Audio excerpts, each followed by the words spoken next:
Right then, so back to it with another review. And today we've got a Peugeot 2008 2008 GT Line. So we're going to have a walk around, show you the inside, show you the outside, take it for a little drive, so on and so forth. So without further ado,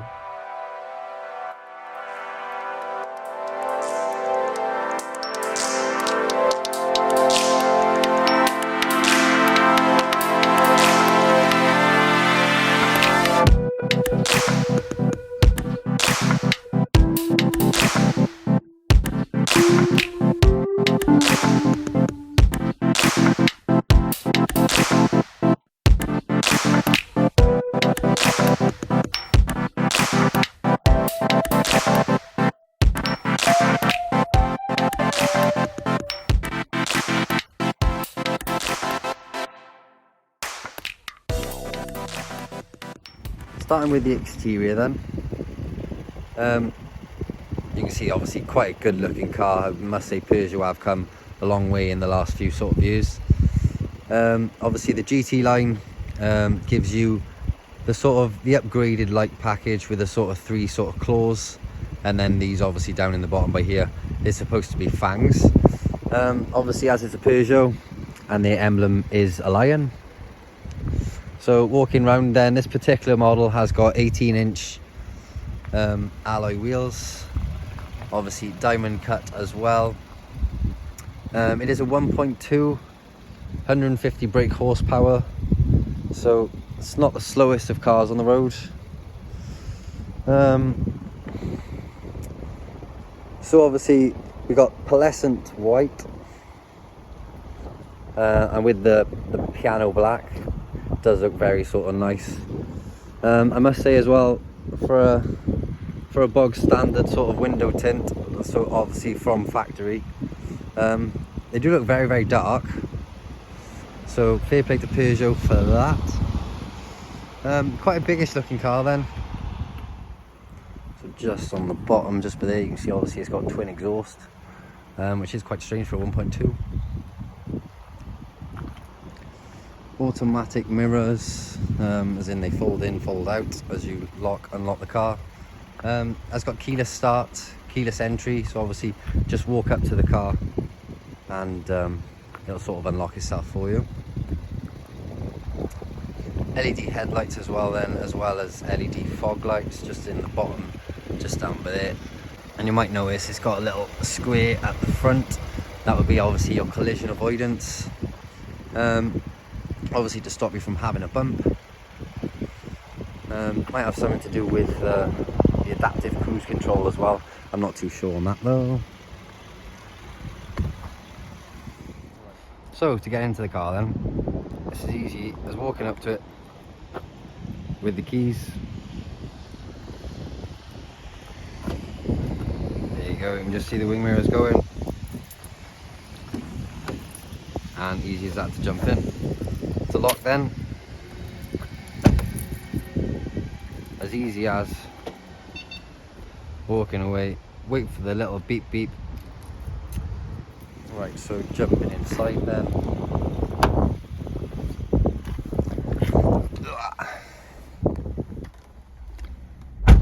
Right, so a very welcoming sort of driver's cockpit then. It's got a nice little sort of 3D effect to the infotainment screen, the cluster I should say, with different sort of modes on there as well. I'm not sure if you can quite see on the camera that obviously it is 3D, but yeah, quite cool. My only little niggle would be is my driving position, which is obviously by there. You can't quite see the screen at all, so pointless it might be. Nice gloss black finish to everything. It doesn't feel or look very cheap, which is good because obviously it's not the most expensive cars. It's got nice little sort of ambient lighting throughout. Obviously you can change the color of them too. It's got your Android Auto, Apple CarPlay, and sort of literally all the mod cons you could sort of want. So auto stop start, it's got a reversing camera, although I must say the quality of the camera isn't the best. The one feature I do like, however, is say you're sort of reversing, now this little bit on the side, it's got a sort of 360 degree view, so obviously you can see as I'm reversing, I'm sort of reversing into the picture. And I gotta say I do like that. Other than that though, the camera's not amazing quality wise.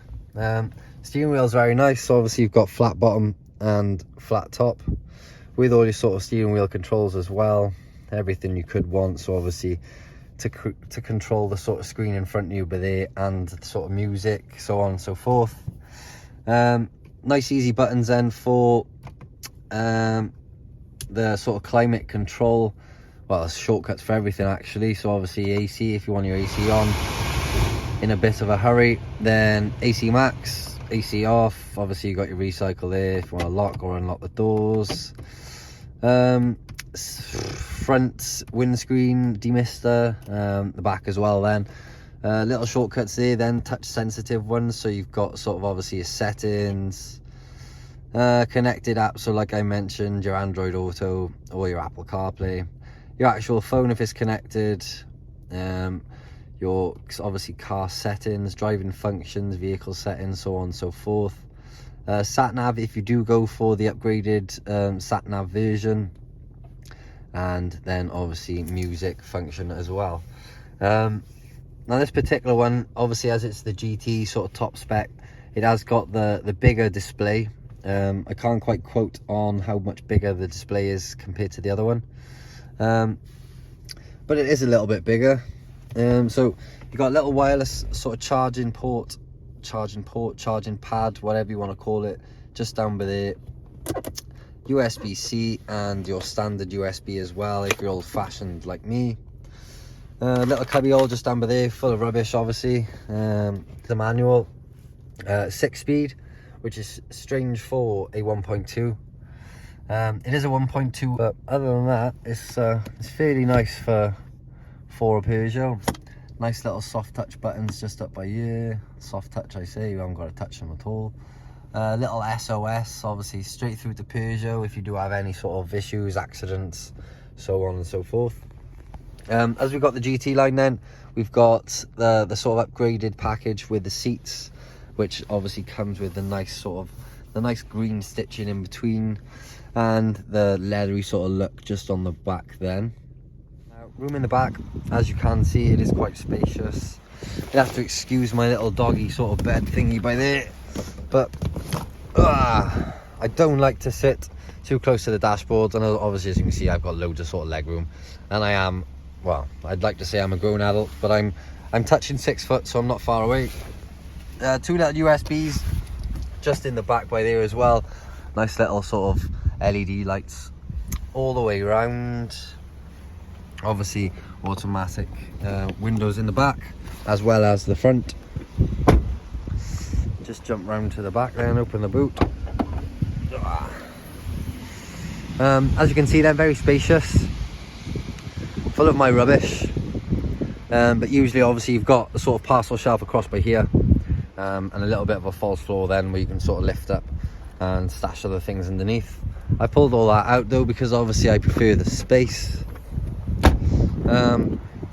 Gotta say, from the back it does look quite sort of sporty. You wouldn't think it's a 1.2, but it is. Little button then obviously to change drive mode, so press down, that'll put it into sport. Press up, obviously sticks it into eco. And I will say, obviously depending on what mode you are in, it does make a massive difference to the way the car reacts and the way the car drives. So when it's in sport, obviously the throttle is a lot more responsive, and I've got to say it feels like it's got a lot more power to it as well.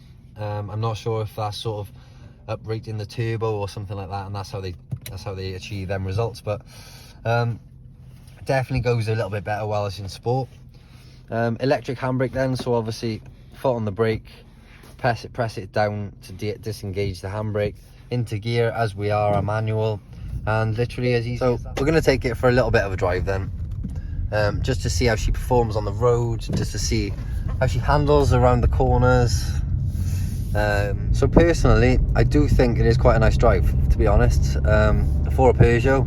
I mean, there's never once I've thought that it's sort of underpowered.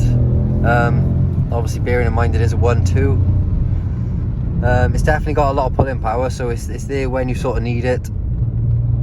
The only thing I will say is fuel economy doesn't seem to be amazing. Now that could be obviously because I'm in sport and I'm being a bit heavy with the foot, with my throttle. But at the same time, it could be obviously because it's a little engine and I feel like I'm pushing it a bit to try and get it up to speed. Who knows? I guess I'll have to sort of test it over time, trial it over time. But yeah, you wouldn't think you're driving a sort of Peugeot. It does feel very sort of big, expensive, and it's quite a nice place to sit actually. So we're gonna give it just a little bit of beans then, just to see what she's got. We are in sport.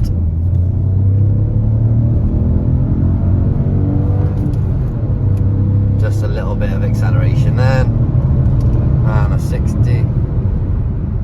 Doesn't pull badly for a little 1.2. I know I've said it before, but I will say it again. It does feel more like a sort of a 1.6 diesel, shall we say.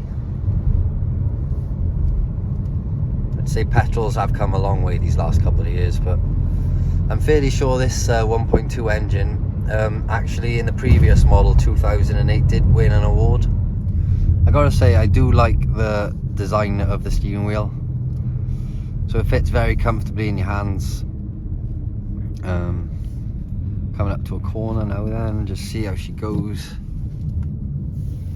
I mean, I know it's a big car, but you wouldn't really sort of... Nice bit of a grunt to the engine as well. Just give it a bit of beans then, see if... So it's not sluggish. I mean, don't get me wrong, it's not one of the quickest cars in the world. Definitely not the quickest car we've had on the channel. I mean, even over the bumps, I mean, you can feel they're there. Obviously, you know the bumps are there, but yeah, it's actually not a bad drive at all, really.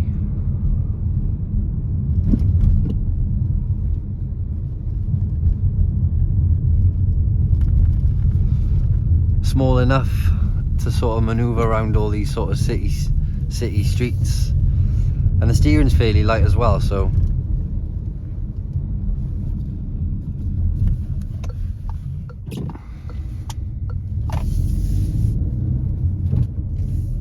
oh, crunch into second.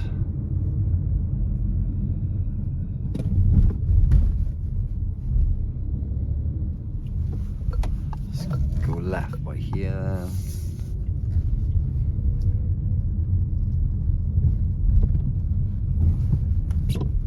Yeah, so it does handle the bumps fairly nicely, to be fair. So like I said earlier, just going through the screen then, and obviously it's got different sort of cluster sort of modes to personalise it obviously to yourself. You can have the navigation up on front, which is very sort of nice.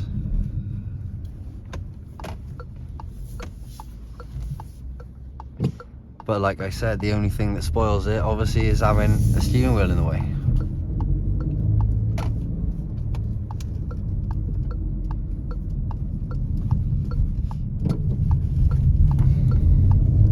Bit of beans then.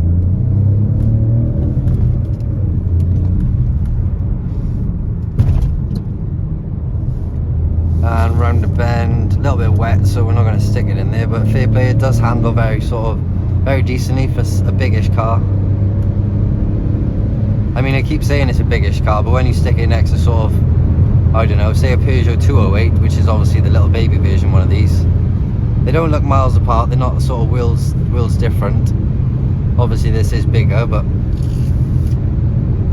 and in comparison the interior is basically exactly the same. I have driven both.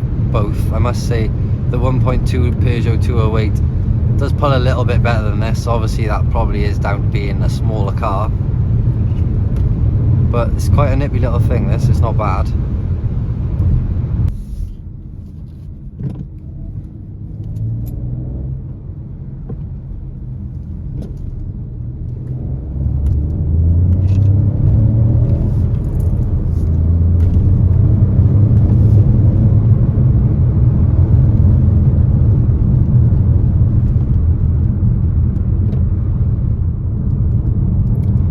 So it's got automatic headlight dipping, so it knows when there's a car sort of coming towards you. Obviously dips the headlights then automatically for you. Automatic windscreen wipers, so I haven't got to worry about doing that either. Automatic lights, obviously that's a given. It's got cruise control, speed limiter, adaptive cruise control as well, so it will sort of lock onto the car in front of you, so obviously no feet right now.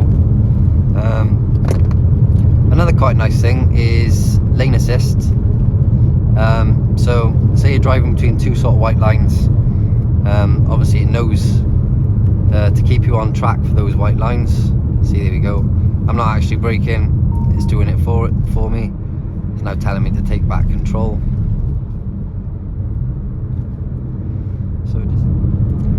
So we'll just try and get that lane assist in action then. So hands off the steering wheel then, see if it's going to take me back. There we go, see. So it is a little bit sort of clever then. So obviously if you are distracted for any reason while driving and you do sort of straddle across the white lines, then it will sort of drag you back, which is very clever. It's a bit aggressive at times though. Sometimes I feel like I'm sort of fighting the steering wheel to sort of drag it back. But yeah, that's quite a nifty sort of little feature. You can actually turn it off just on the sort of to the right hand side below the steering wheel. But yeah, I think that's quite a cool feature to have. It just shows that autonomous cars are literally sort of coming closer and closer and closer. Right, so we're going to bring it to a hill then, because obviously I know I said that it's quite a sort of, it's not a slow sluggish engine. However, what happens when you put a bit of a hill into the mix? So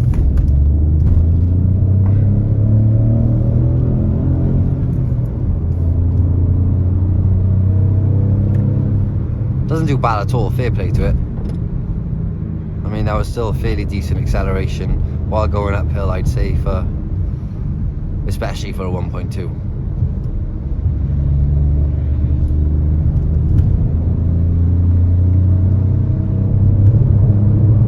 Up to 60. And it is quite a fair gradient as well that I'm going up. It's not a little sort of little hill.